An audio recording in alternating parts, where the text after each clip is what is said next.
Assalamualaikum warahmatullahi wabarakatuh. Kami dari kelompok 4 ingin menampilkan video pembelajaran tentang materi dasar-dasar jaringan komputer. Sebelumnya kami ingin memperkenalkan diri.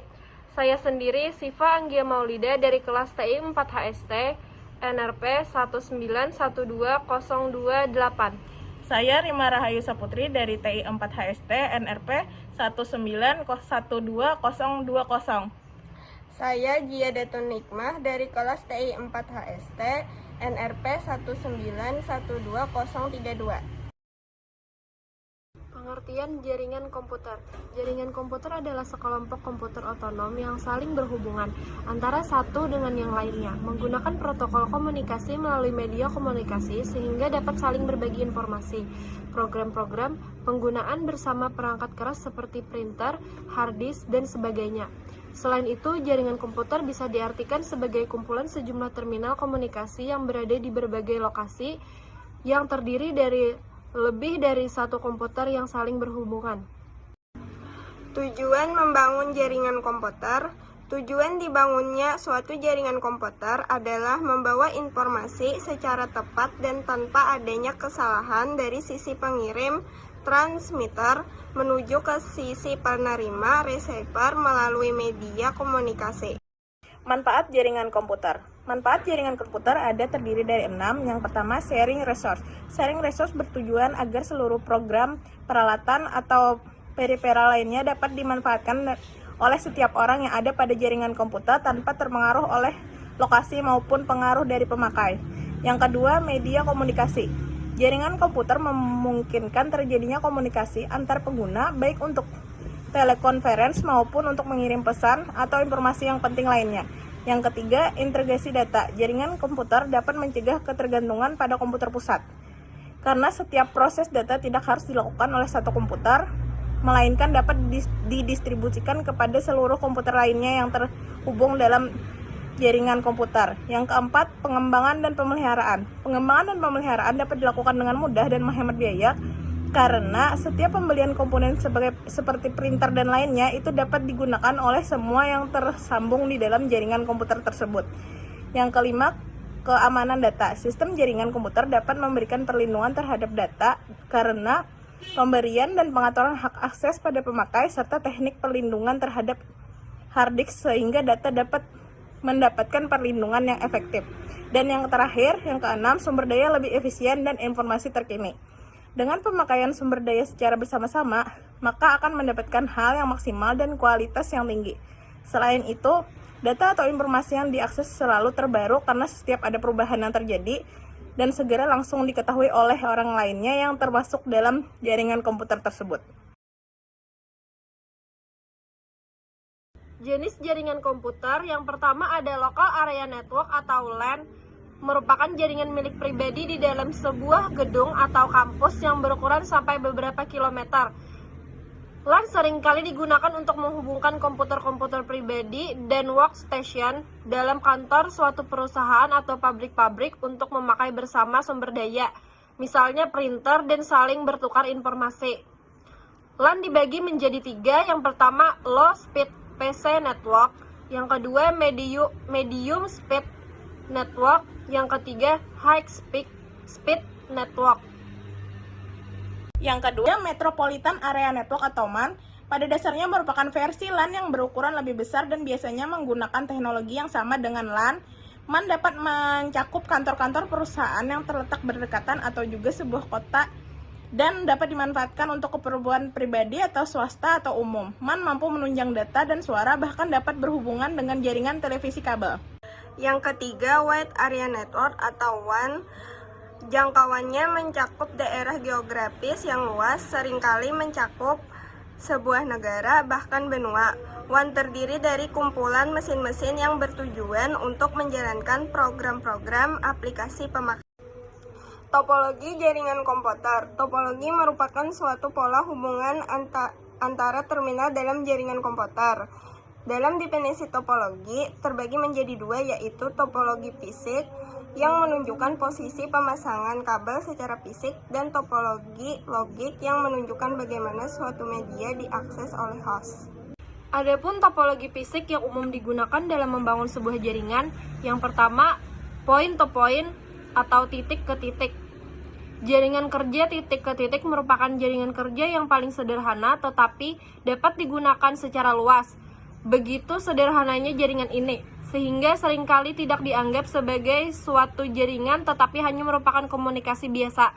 Dalam hal ini, kedua simpul mempunyai kedudukan yang setingkat, sehingga simpul manapun dapat memulai dan mengendalikan hubungan dalam jaringan tersebut. Data dikirim dari satu simpul langsung ke simpul lainnya sebagai penerima, misalnya antara terminal dengan CPU. Yang kedua, star network atau jaringan bintang. Dalam konfigurasi bintang, beberapa peralatan yang ada akan dihubungkan ke dalam satu pusat komputer. Kontrol yang ada akan dipusatkan pada suatu titik, seperti misalnya mengatur beban kerja serta pengaturan sumber daya yang ada. Semua link harus berhubungan dengan pusat apabila ingin menyalurkan data ke simpul lainnya yang dituju. Dalam hal ini, bila pusat mengalami gangguan, maka semua terminal juga akan terganggu.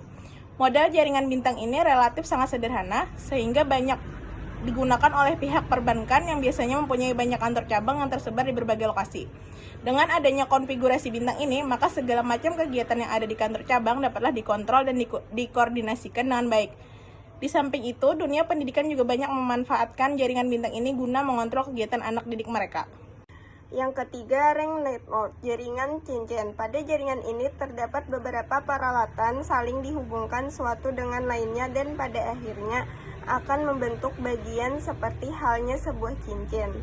Jaringan cincin tidak memiliki suatu titik yang bertindak sebagai pusat ataupun pengatur lalu lintas data.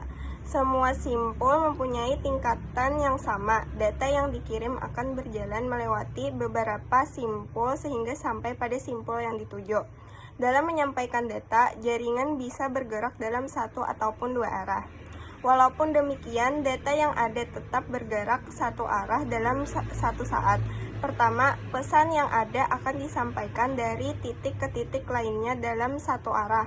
Apabila ditemui kegagalan, misalnya terdapat kerusakan pada peralatan yang ada, maka data yang ada akan dikirim dengan cara kedua, yaitu pesan kemudian ditransmisikan dalam arah yang berlawanan, dan pada akhirnya bisa berakhir pada tempat yang dituju. Konfigurasi semacam ini relatif lebih mahal apabila dibanding dengan konfigurasi jaringan bintang.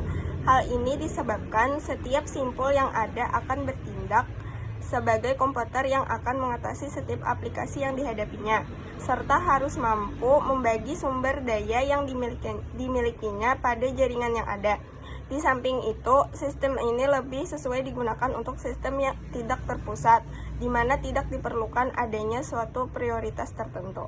Yang keempat ada tree network atau jaringan pohon. Pada jaringan pohon terdapat beberapa tingkatan simpul. Pusat atau simpul yang lebih tinggi tingkatannya dapat mengatur simpul lain yang lebih rendah tingkatannya. Data yang dikirim perlu melalui simpul pusat terlebih dahulu.